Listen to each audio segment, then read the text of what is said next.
Very few video games. They start late, so I would say at about maybe 9 or 10 years old, and they play very little.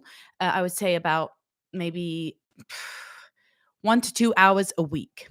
And I get asked about this a lot, and I recently shared a clip about video games and why I think that they disrupt real life play.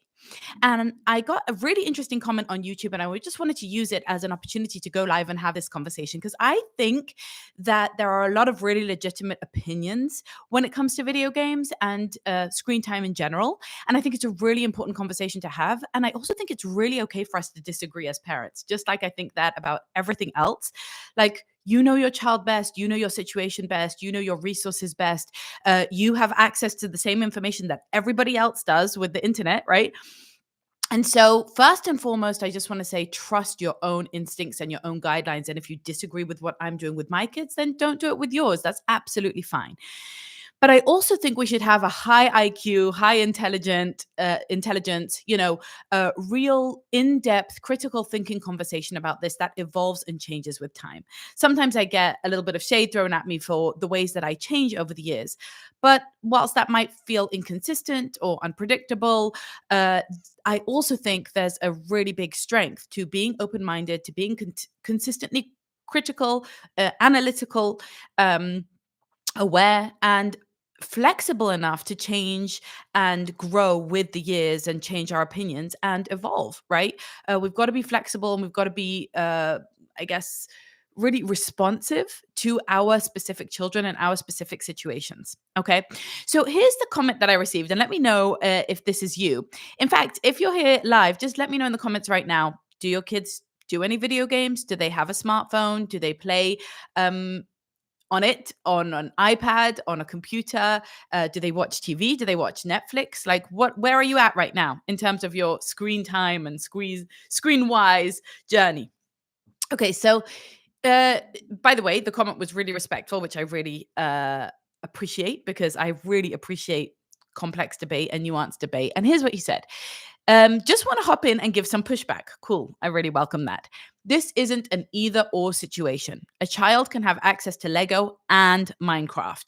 Acting as though any amount of video games or tech will somehow poison the child just leads to people who can't properly understand how to use tech properly and isolation from peers. So let's contend with these assertions one piece at a time, just using logic, rationale, and evidence. Okay. The first assertion that he makes is that if you don't allow your child to use Minecraft or other video games, they won't know how to use tech properly. And this happens to be an argument that I'm unconvinced by. I don't think it's true that you have to learn these skills in early childhood. I didn't, and I've built my entire career on tech. I know basically everyone in my generation learned very quickly how to use computers and video games, and even how to become tech engineers and that kind of thing. So I don't think at all that young children, say under the age of 10 even, need to be exposed to tech in order to develop 21st century skills. Do you agree with that? Do you think that they can develop 21st century skills even after the age of 10 and still be just as fluent as their peers when it comes to being tech savvy and being able to perhaps and potentially build a career in tech? I would love to know what you think about that. The second reason I'm unconvinced by this comment is that tech changes so rapidly. And with AI now, threatening to displace almost all of the careers that we have had over the last decade in the field of tech, I don't actually think we as parents know which skills our children need in the world of tech. And I certainly don't think they're going to be developing them playing Minecraft or Roblox, right? Or Brawl Stars. I don't think these are the skills that are necessarily going to help them. I mean, you might learn some generalized skills like, being responsive very quickly, delayed gratification, working towards a goal, teamwork. You could learn all sorts of things in tech, potentially, like in a video game. But I don't think that it's a compelling argument to say children should play video games because they need to learn tech properly. Certainly not at these ages. I also think it's a little bit like they need to run before they can walk. Like there are so many basics of education that our children need to learn in the early years. Proper reading and writing, which has got completely lost in our education system. Proper in-depth mathematical, understanding, and proper social skills, proper vocabulary, all sorts of things that are actually often harmed by tech use. And so I think it's putting the horse before the cart. And first, they actually have to learn all of those more classical, more traditional, more social, more physical development, like fine and gross motor skills and that kind of thing. And only second do they need to develop tech skills. Tech skills change so rapidly and they are so easy to pick up that they can certainly be picking that up after the age of 10. So that's the first logical argument that he makes here that I'd like to contend with. The second is isolation from peers. Now, this is a slightly more, I think, poignant argument. If everybody in my class is playing Minecraft, if everybody in my class is on a WhatsApp group, if everybody I know is playing video games and I don't get to, I'm not allowed to, or I don't have a device, I can certainly see how that might lead to isolation from peers. But this kind of goes back to I guess, the old fashioned phrase, if all your friends jump off a bridge, are you going to jump off a bridge too? Right. And this idea that we somehow need to offer our children something just because peers are doing it. I think it's very compelling to consider that very soon, or even now with Jonathan Haidt's work and research, using a smartphone, for example, is going to be seen a little bit like tobacco usage was seen, 50 years ago. Um, in other words, we're going to one day turn around and be shocked that we put these devices in the hands of small children, right? We're going to be like, what were we thinking? They had the research, they knew it was giving them lung cancer and they still smoked the cigarettes, and they still smoked the cigarettes in the doctor's offices and in the kindergartens and everywhere. What were they thinking? And I think that's going to be easily the way we look back at this time. And so if my kids are isolated from their peers because they're the only ones who aren't on a smartphone, then in some ways I think, well, so be it, right? So be it. They're going to have to pay the price of social isolation. But I have to say, I also don't find this all that compelling, because the truth is that social behavior is contagious. If I decide that my kids are not going to be on a smartphone when we get together with friends, I'm more likely to influence my friends to make that same decision. I can kind of lobby and work in my schools to help other parents make that same decision. We can bring research. We can talk about it. We can make screen-free times. I happen to live in a community where everybody is tech-free on the weekends, right? They observe Sabbath. There's no tech. And so a lot of this is about what you create, and the social cohesion around it is something that you can actually influence. You could be a leader in. You could decide to have screen-free afternoons or smartphone-free schools. In one of my kids' schools, all the parents got together and signed a petition that no one would be giving their kid a smartphone before they finish sixth grade. And it's fantastic because there's the opposite peer pressure, right? We don't have the peer pressure to get the smartphones. We have a peer pressure that we can't.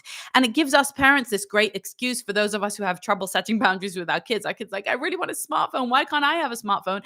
And we say, sorry, we've signed a petition. We're part of a group of parents. No one in the school is getting a smartphone before the age of sixth grade. And so the social isolation is something that's within our control. Like, we choose our social frameworks, we choose who to hang out with, we choose what are the fads, what are accepted, who are the other parents that we're connecting with, and combining forces with the schools, with the libraries, with the churches, with the social fabric to set a new social norm. Just like it used to be socially normal and normalized and accepted to smoke everywhere, and now it isn't. It has been socially accepted to stick a smartphone in a small child's hands. And we can decide that it no longer will be. We can decide that we are not going to allow that because we've read the research and we understand the ramifications, right? So that's another argument that I don't find compelling. Here's the next point he writes. Minecraft is a really good example of a video game that is great at delayed gratification. Lego and Minecraft are nearly one and the same, especially with their ability to build. You can't place blocks randomly. They need to be attached to each other, not just like Lego, not to mention needing to keep your hunger bar full or dangerous mobs, which teaches them situational awareness. Okay. I couldn't disagree more. I have played Minecraft, I have played Lego for hours each. I don't think that they are similar. Yes, there are rules in Minecraft of how you can build. By the way, in creative mode, you can certainly build just in the middle of the air. You can build things that don't follow Newtonian physical laws, right? Um, so that's not entirely just like Lego. And I think that the situational awareness that you receive from, avoiding zombies or dangerous mobs or whatever is not a useful skill in real life. It's not the same as situational awareness in the playground or on the street or of a car. And the fact that when you die in a video game, you then just come back to life, I think actually is even a counterproductive message, right? It teaches you that things are virtual, that things don't have real, lasting, long term ramifications. The worst that can happen to you in Minecraft is that you just, play again. You don't, you don't get injured in the same way. In other words, it's fine. You can learn things from a video game. I'm not trying to discredit that. I'm just saying those aren't transferable skills to real life skills. That doesn't teach you to cross a road properly. That doesn't teach you situational awareness that is 3D, that is multisensory, right? That involves smells and noises and real world dimensions, right? So this fantasy that we parents have that somehow video games are going to be transferable skills to real life, I think needs to be put in its correct box. It's true, people like Elon Musk talk about playing video games for hours a day, and it somehow develops so much of their reaction, their creativity. He uses it as a kind of test for his brain, for how sharp it is, right? And no one's denying his great success in his various endeavors. And I'm sure that there is plenty that you can and do learn from video games. In fact, that's pretty well researched.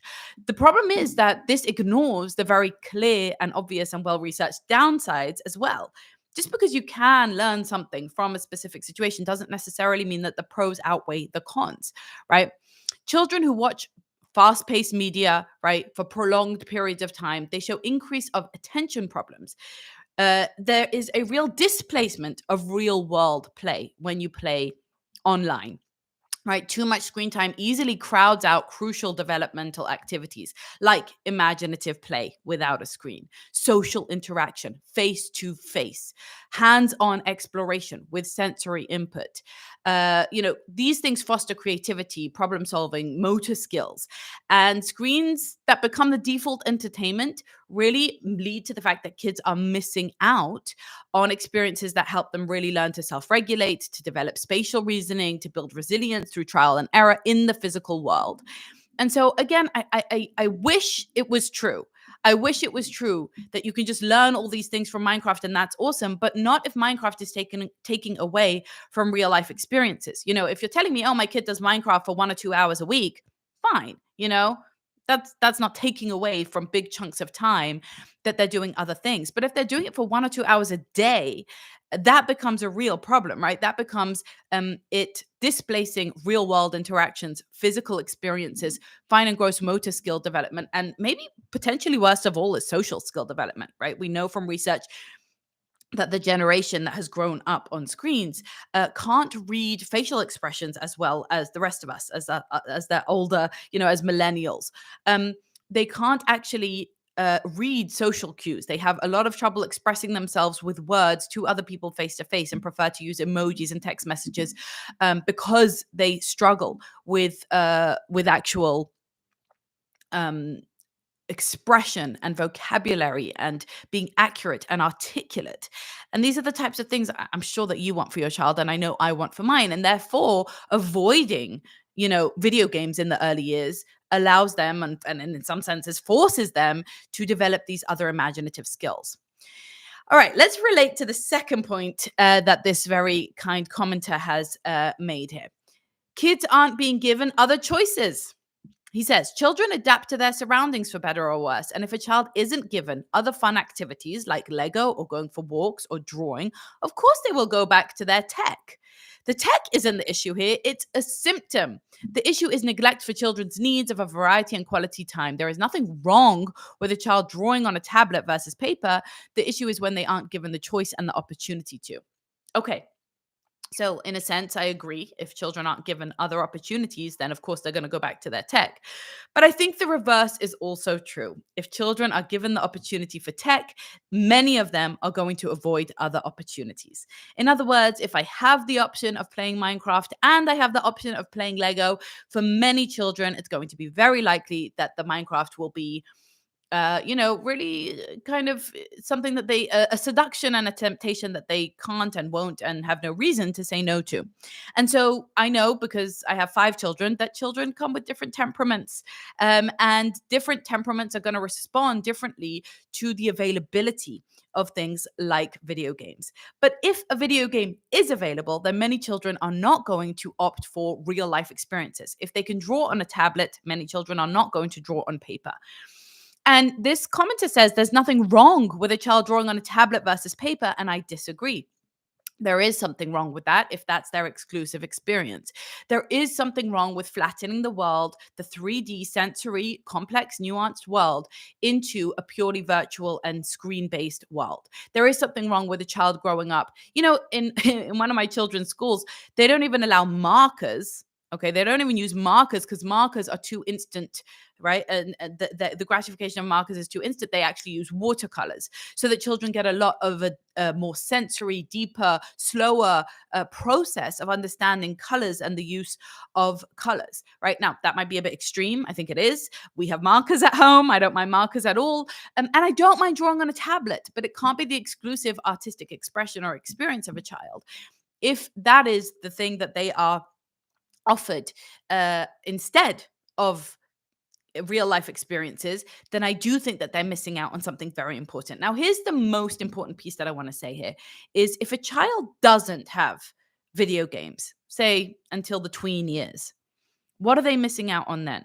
I've already established that I don't think they're missing out on tech skills. I'm in the 21st century. I realize what's coming up with AI. I understand that tech is absolutely part of our life. I'm not technophobic, but I just don't understand why small children have to have those skills. That's something that they can easily develop later on. It's really, I mean, I just know so many kids and I know so many teens who have developed those skills in their teen years. They have not developed them in early childhood, and I've seen no downside to it. They're completely on par with their peers when it comes to tech skills, but they have the added benefit of having developed all the social skills, right? All the physical skills, all the ability to have face to face interaction and read emotions and use their bodies and fine motor skills and all of that stuff. So, what are we missing out on here? Why would we not delay? I see zero benefit. I see zero upside, and I see only downside. I see only downside to early video games. Now, I started this, and you may or may not have heard me at the beginning say, my kids are allowed video games once in a while, right? But it's going to be in the vicinity of, say, between 1 and 3, maybe 4 hours per week, right? And not more than that. And it's going to be past the age of about 9 or 10. Earlier than that, maybe they watch a show once a week, maybe they, engage a little bit here and there. I don't know, someone's playing a game and lets them play and they play, that's fine. We're not going to be like, forbidden fruit about it, but it's just not something they need. It's just not part of their day-to-day thing. Why? Because they're playing. Because in their free time, when they're not reading, when they're not helping out with chores, when they're not cooking with me, when they're not walking our dog, when they're not out with friends, they're playing. They are playing imaginative physical games, right? They're playing, it could be with Lego, but it could be dress up and it could be drawing and it could be creating things. And if they had just, full access to media, there is zero chance in the world that my children, at least this particular portion of 5 children, would opt instead to spend hours as imaginatively as they do, right? Creating things physically, coming up with their own games, using their bodies, being in the space, including other children, really a lot of creativity. And so that is something that I just can't understand why we would want to overshadow that, why we would want to take that away from them, to rob them of that opportunity, when it's literally the way that children learn the most, right? It's literally Mother Nature's gift to our children is free play, is independent play, is the urge and the impulse and the pleasure that all mammal cubs, including human children, get from playing. right? And that is how she kind of sneaks in, Mother Nature, that is, sneaks in all of the lessons they need to learn: their fine and gross motor development, their spatial awareness, their vestibular system, their balance system, all of the physical things that they need, but then also all the academic things they need, right? Number sense, letter sense, story, narrative, and then all the social skills that they need, right? Being able to take turns, being able to share, being able to negotiate rules, give and take, reading other people's emotions, all of that stuff. So, my friends, am I getting this completely wrong? I would love to hear what you think. Let me know. Do you feel that there are significant and important pros? I'll tell you the one pro that I can see for video games and screen time. There is one pro that I think is hard to argue with. Okay, it's hard to argue with, which is that the digital babysitter, right? It's a digital babysitter. It's true. You stick your child in front of the screen, they're most likely not going to move, right? Most likely, if you're concerned when they're playing freely, right, when they're playing independently, and you stick a screen in front of them, then you're not concerned. You can have your shower, you can go cook, whatever. You get them out of your head. That is true. Right? That is the one thing that it could be reserved for, is when you're in survival mode, is when you're having a really, really hard day, is when you're really busy with something else, when they just won't play for whatever reason, right? But I would say, okay, but first establish independent play as the default activity, right? By the way, if you haven't got my book yet, get my book, Reclaim Play, the one on the shelf behind me. It's in Amazon, it's on Audible. And I'll just plug it quick here, because that's how you get your kids to play independently. And that's how you get all the juicy benefits of that. And you don't need to take the risks that are involved in screen time, in excess screen time, right? Excess screen time really can lead to attention difficulties. It really does displace hands-on imaginative play that is really vital for developmental growth. So I think moderation is important. I don't think that we have to, have practice complete abstinence, but if you have moderation, you will allow your child to benefit from technology, whatever benefits they might have, without losing interest in offline experiences, which is critical for them, right? All right. Let me know if this spoke to you. Make sure to subscribe, to leave me your comment, to hit the like button to let me know you want more of these. And I will be very happy to go live to answer your questions and comments if you leave them under my videos on YouTube or in Instagram. Feel free to send those in, and I will do my very best to be going live and sharing my takeaways. I know screen time is a huge pain point for so many of us parents, myself included.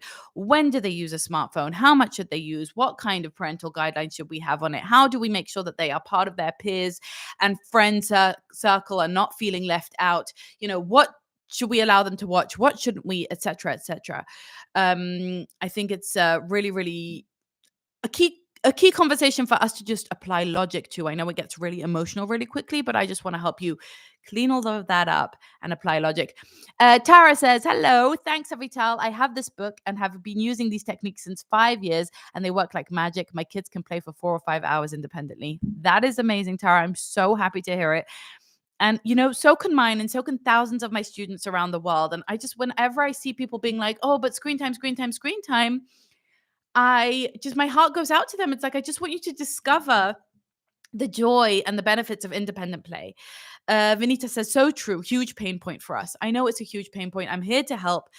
Yes, I'm always going to bang the independent play drum first, because how can I put this? I've written a whole book about it. There's so much to say, but I'll just try and put it succinctly.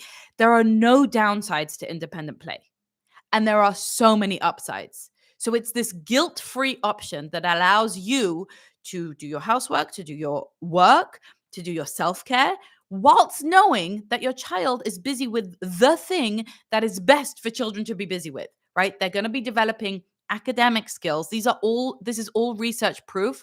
By the way, here, let me just show you the bottom of this book. All right.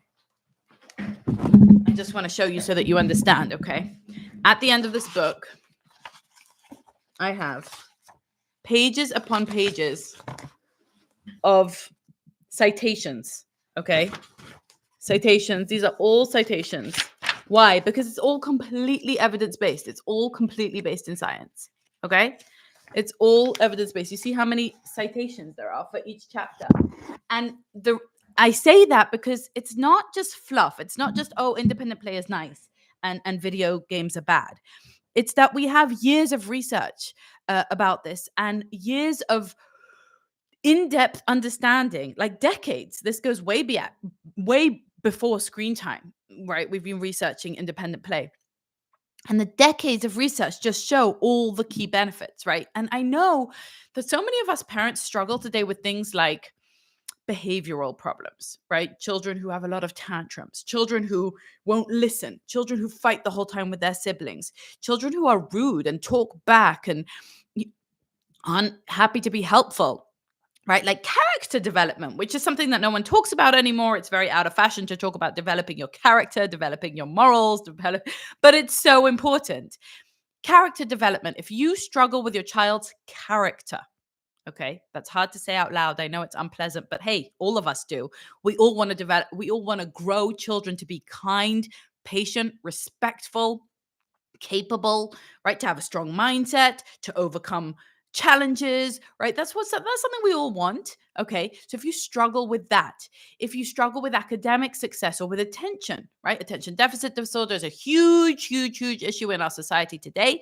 In fact, I think it's somewhere in the vicinity of 40% of children who are being diagnosed with ADHD or something similar to it, right? If you struggle with that, if you struggle with a child who has very addictive or kind of impulse control issues, right? They always want something. They're very intense emotionally or with their behavior. Or maybe a child who is just very shy, very quiet, very timid. A child who doesn't make friends easily. A child who could be very bossy to their siblings. A child who struggles with self-confidence. All of these, just basically anything. And then, of course, all the physical stuff, okay? A child who has trouble using their fine motor skills, putting pieces together, cutting, holding a pencil, pincer grip, all of that stuff. Gross motor skills, balancing, um, swinging, rolling over, everything. Everything you want for your child to develop, okay, to be a happy, healthy, well-rounded person is available for them to practice through play, okay, through play. This isn't one big advert for my book, but let's just say it is also because I really want you to get the information in here, whether it's through my book or through the course. I have a course, reclaimplay.com. You can take the course or through the audiobook or through all my many free videos on YouTube. I just want to make sure you get the information. All of those things can be addressed for free, for fun, right? In a completely natural and easy way through play, through independent play, not on a screen, through independent play. Okay. Not with you, not with an occupational therapist, not with a physiotherapist, not with a speech therapist, not with a psychological therapist. So, you know what? Just this week, a mother called me and said, I'm so worried. My 1.5-year-old is hitting, and this mom in the park told me he needs occupational therapy. And this other mom in the park told me it's because I must have hit him. He must have seen it somewhere. He must learn it somewhere. I was just like, oh my goodness. Oh my goodness. I felt so bad for this poor mom. Maybe I should save this for another live because it's a really important story. And I'm at the end of this live now. But I felt so bad for this mom that her child was immediately um, being diagnosed, being pathologized for something that is very developmentally normal for a 1.5-year-old. Okay, the title of the book is Reclaim Play. Yeah, Reclaim Play. Reclaim Play. And it's available on Amazon and it's available on Audible. Also, you can go to reclaimplay.com and then you can get the course where I show you the playrooms, I show you the play zone, I talk you through everything. It's a very comprehensive course and you'll really go. I mean, I just know I say this with absolute confidence because I've had thousands of students go through the course now. You will go from a child who does not play, clingy, bored, screen addicted, to a child who can play for like upwards of 3 hours a day. Or as someone in the comments was just saying, 4 or 5 hours a day. It's almost, I can't guarantee it, but it's almost guaranteed, right? Like it's in the vast majority of cases, that's what's going to happen if you follow these steps. And I'm just trying to explain why that's so good. Anyway, back to this mom with her 1.5-year-old he hits or whatever. And everyone in society was so quick to pathologize this child, right? Oh, he must have some kind of diagnosis. He must have some kind of neurodivergence. He must have gone through some kind of trauma. It's your fault. You did it to him. Like, oh my goodness. Have you never met a 1.5-year-old before? Do you not know that they sometimes hit and then you set a boundary and then you move on and you don't make them into some kind of, big struggle that they don't have? And she was going to go and spend her hard earned money on various therapies, which whatever, I have a whole lot to say about that, but let's leave that for another time. Or you can go and watch my latest video on YouTube all about how are we just traumatizing our kids, because I mentioned the idea of bad therapy, of therapy that is iatrogenic, as Abigail Schreier calls it, right? Therapy that actually harms. And when you just pathologize your kid all the time and you just show them like there's something wrong with them all the time, then that's therapy that actually harms them. Taking a 1.5-year-old to physiotherapy or to occupational therapy because they hit a friend, that's pathologizing completely normal behavior instead of just doing the thing that people have done throughout generations and millennia, which is parenting them, right? Just parenting them, setting the boundary, teaching them, and helping them move forward through that phase that is normal that all children go through, right? So, anyway, all of this is to say that when you reclaim play, when your child plays independently, then so many of these other ailments, they just clear up naturally. Not everything. Some things are going to need therapies. Some things are going to need a diagnosis. Absolutely. Okay. But many of the things that we pathologize today in modern society, that we treat as though there's some issue, they're not an issue. It's just that children need to play for hours a day. Children need that. That's how they develop everything. And so when you first do that, you first get your child playing independently for hours a day. If you see a child who can play deeply, imaginatively, socially for hours a day, then you allow them, okay, some screen time on the weekend, right? Or anything else that they might need that you might layer on. Okay, I still need a bit of physio, or I still need a bit of occupational therapy, or we still need a diagnosis. Fine. But at least you have the basis down. It's a little bit like if someone has, say, a skin issue, right? And you go straight into the, say, steroids or laser treatments or whatever without first addressing, hey, are you drinking enough? How's your diet? Have you slept? Right? Just the basics.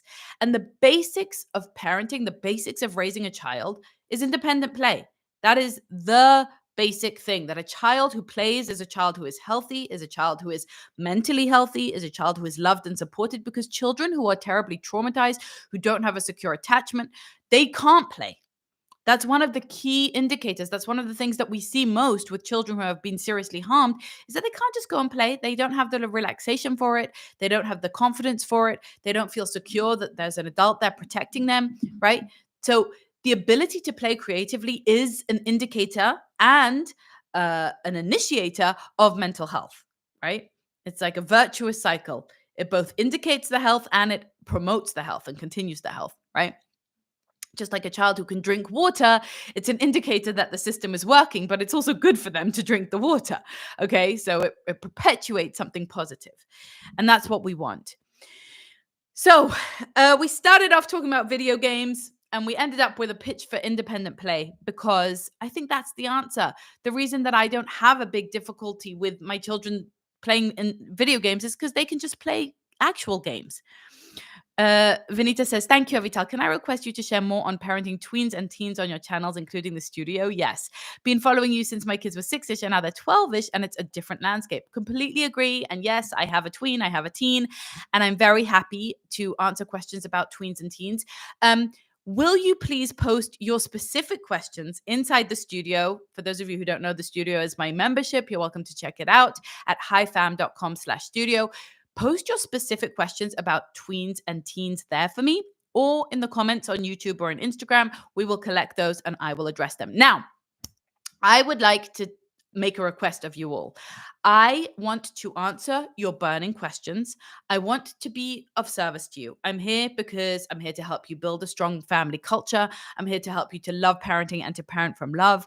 I'm here to help you feel really confident in your leadership skills. I'm here to help you get really clear on your values and create a lifestyle that works for you, that runs smoothly, that is a pleasure to behold, so that you can say, like, I'm so grateful to be able to say that you just really enjoy parenting. Yeah, there is times that you struggle, there are times that are hard, but overall, you're so thrilled that you're on this path. You feel cut out for the journey. You feel like you can handle what's on your plate. You feel like you have the skills, you have the tools, you have the scripts, you have the mindset, you know what you're doing, you feel strong, you feel capable, and you're home is your most favorite place on earth, right? Like you come home and this place is just a place of positive habits, of healthy communication, of deep bonding and togetherness, a real sense of family. And you just feel like you are capitalizing on this path that you've chosen of parenting. If that's not exactly how you feel, if there are some kind of impediments to that sense of growth, if you feel like you struggle with maybe cultural ideas, with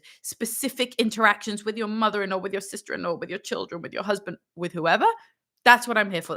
I literally dedicate my life to help parents all over the world to feel a sense of joy, of accomplishment, of confidence. And I do that because I have a deep-seated belief that family is the most meaningful project of our lives, that it's very difficult to find another project that's going to be as important, as meaningful, and as impactful on the future. I mean, you and I, we're raising the next generation. We're literally shaping the future of the world. And so how do we do that with a sense of confidence and with a sense that we're doing great, that we're acing this, that we're not perfect, that no one's perfect, but that we're okay. You're okay. I'm okay. Our kids are okay. And in a world that is addicted to anxiety, okay, how do we wean ourselves off of anxiety? How do we wean ourselves off of guilt and get on to a very different drug, right? To a drug of a positive drug, a sense of feeling a little bit high on in-depth relationships, on a meaningful lifestyle. Like, I have to share with you that honestly, most days I'm really excited to get out of bed in the morning. I'm really excited to see my kids, to start the day, to go through the day. I feel that it's an immense privilege and pleasure, even with all the grief and loss and difficulties and frustrations that I experience in my life, and I do, even living through a war, even many other things besides physical struggles, health issues, financial downturn. All of those things are real for all of us. But even with all of that, how do we get up with a feeling of inspiration and excitement that we can do this? Okay. Uh, Hi, Slabby. I hope I'm saying that right. Says, I live in the UK where lately there have been an increasing numbers of young people stabbing and killing people. Do you think this could be related to a video games addiction? So I don't want to express just an offhand opinion on whether it's related to video games addiction, because I'm sure that we can kind of research that and come to empirical evidence on what it's related to. Um, and I know that these issues are always more complex than they seem at first blush, right? There have been many waves of violence throughout the generations that have not necessarily been linked, or have definitely not been linked, to video games. So I don't want to blame it on that. But I do want to say that the youth are not okay. And this is empirically proven, right? This generation that we are raising and the generation that's just rising now is the least happy generation, despite having the most peace and prosperity of any generation prior.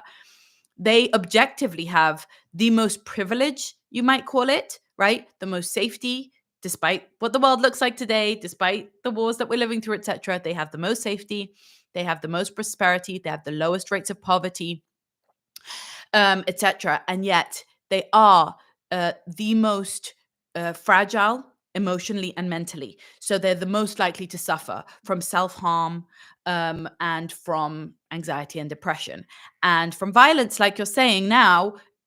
That is a spin-off, and that is part of that, right? The school shootings in the States could be linked to that decline in mental health.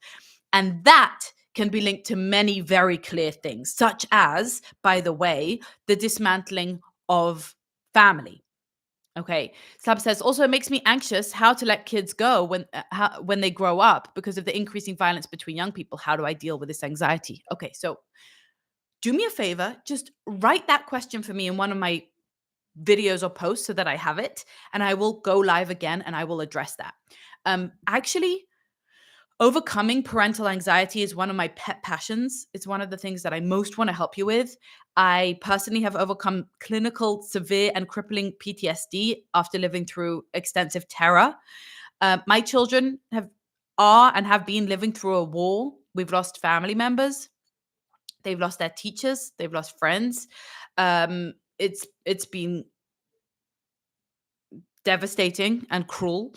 And so I'm not saying this from a place of like just, oh, hunky dory, everything's fine, rainbows and sprinkles.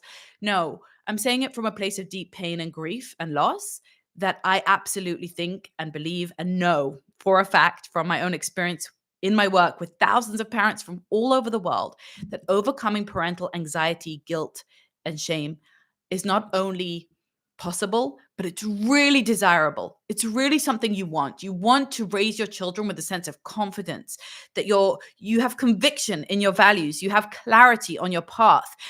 You don't feel crippled by doubt and hesitations, and am I doing this wrong, and what will be, and what's the world going to be like, and oh no, and violence and depression. And again, no, you feel like, I've got this. I know how to raise kids who are going to be great in this world.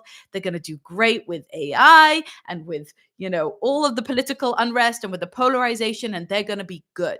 And that feeling of confidence is what you owe to yourself and to your child, right? To not grow up and not to raise them in this sense of feeling crippled. All right.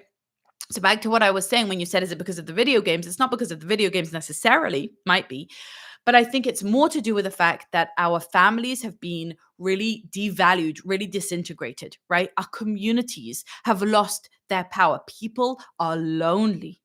People are so lonely, and we have put such an emphasis on individualism that we are raising children who think that the only thing to think about in this world is what benefits me, right? How can I get mine? How can I succeed? How can I be liked? How can I be lauded on social media? And the rabid individualism has excluded and dismantled our sense of community, of purpose, of mission, of giving, of belonging, right? And when people are lonely, when they don't belong, when they don't have deep friendships, when they don't have deep connections, when they don't feel that they are called to a higher purpose, to serve a community, to be part of something larger than themselves, then they do often disintegrate into self-harm or violence of others, right? Because they're not raised with a clear and compelling sense of values and of direction and of purpose. Who am I? What am I part of? What's my identity? And this will open a whole other can of worms, but just to jolt your brains a little bit. And again, I would love to get those questions from you. The gentle parenting movement has unfortunately exacerbated this problem right now. I love gentle parenting and a lot of the tools that it teaches, but as a movement, it's become so hyper focused on the individualism of children. How does your child feel, right? It's all about what they feel, what they want, what their preferences are. And it doesn't demand anything of children. It doesn't place any expectations of children of what do they owe others, right? How can they respect others? How can they offer help to others? How can they delay and even maybe even control their own emotions and their own, desires and impulses for others. And that unfortunate focus on individualism and on personal growth and personal happiness and personal satisfaction has very unfortunate downstream effects for our children, right? Because downstream, that leads them to a place of extreme loneliness and extreme isolation and extreme confusion and a lack of moral clarity and moral conviction, and real fragility, right? Fragility in the face of life's inevitable challenges. So those are the types of things that we want to avoid, right? We want to raise children who are resilient, children who feel that they are belonging to a very concrete, tangible, real community, not an online community, okay? A real in-person community. Children who feel that there are expectations of them, of how to behave, of what to focus on what they can give, that there are rights and wrongs in the world, right? They need to know that some things are wrong and some things are right. And it's not just about what feels good and it's not just about your rights, right? That's a huge focus of parenting today is the children's rights, right? Okay, that's important. But what's also important is their obligations, is their duties, is what they owe everyone around them, not just what everybody around them owes them. So these are the types of things that we focus on inside of the studio, where we build a strong family culture. And I think a child who grows up in a strong family culture is going to be really immunized, right? It really is going to inoculate them from things like anxiety and depression and violence and all of those kind of things. And it's also going to set them on the path so that you don't have to worry about them being derailed, right? If you look at every single one of those kids who's involved in stabbings in the street, I can promise you blindly, I can sign any document that they don't have a strong family culture at home, right? I know they don't. I know they don't have a father who's there teaching them right from wrong and making sure they have logical consequences to their action. I know they don't have a mother who's there able to offer them, a deep interest and connection and bonding and expectations and predictability and routine. uh, I know that they have not been there socialized to take care of their siblings, to take care of their surroundings, to show respect to their elders, to be part of their community, to work hard. All of these different things that they didn't get from home, right? For very tragic reasons that are no fault of their own. But if you show me a child who's embroiled in, juvenile misconduct, I'll show you a home that did not have a strong family culture. I mean, and that's going to be 99.9% of the time. And so that I think is where our focus goes, right? Is in the early years, you want to really give them a lot of independent play, a lot of independence, a lot of sense of competency, a lot of imagination, and all the developmental milestones that they need physically, emotionally, academically. You don't want to pathologize them. You don't want to turn them into a problem child. You don't want to teach them they are victims, even if they are victims. Okay. Do not teach them victim mindset. That is one of the biggest ailments of our generation, of our time. Us millennials have been brought up on it, but even worse, we're bringing our children up on this idea that they're victims, and it's terrible for them. But then, beyond all of that, you want to create a strong family culture that has rituals, that has traditions, that has routines, that has expectations, that has teamwork, right? Where they're part of something, where they belong to something, a family culture that has friendships and kinship and community and control over their influences, right? I always say, if you don't raise your child, if you don't influence them, then Kim Kardashian will happily do it for you. And you might not like the results of that, right? So you've got to build that strong family culture. And unfortunately, it comes down to us. We're the leaders, we're the captains, we're the ones who make the decisions, who make the calls. When people tell me, oh no, my kid is on video games, I'm like, well, who bought the device? Who bought the device? The kid didn't buy the device, right? Your 8-year-old isn't buying an iPad. So we have to kind of take back those reins of being the parent, of setting the tone, of making the decisions in the household, and of offering our children that clarity. Love says, I agreed. Needed this reminder. Thank you so much. All right, let me know what your key takeaway was right now in the comments. I'd love to know. And make sure to leave me your deep, burning questions about family culture, about independent play, about raising kids with clarity around our vision and our values, about being a leader in your own home, setting boundaries, about managing your relationships with your extended family or with your partner, with your husband. All of these things are things that I cover inside of the studio, but I'm bringing it all out here, and I'll try and go live regularly so I can give you those answers here on the socials. Sending so much love. May we hear much good news and keep on living that high fam life.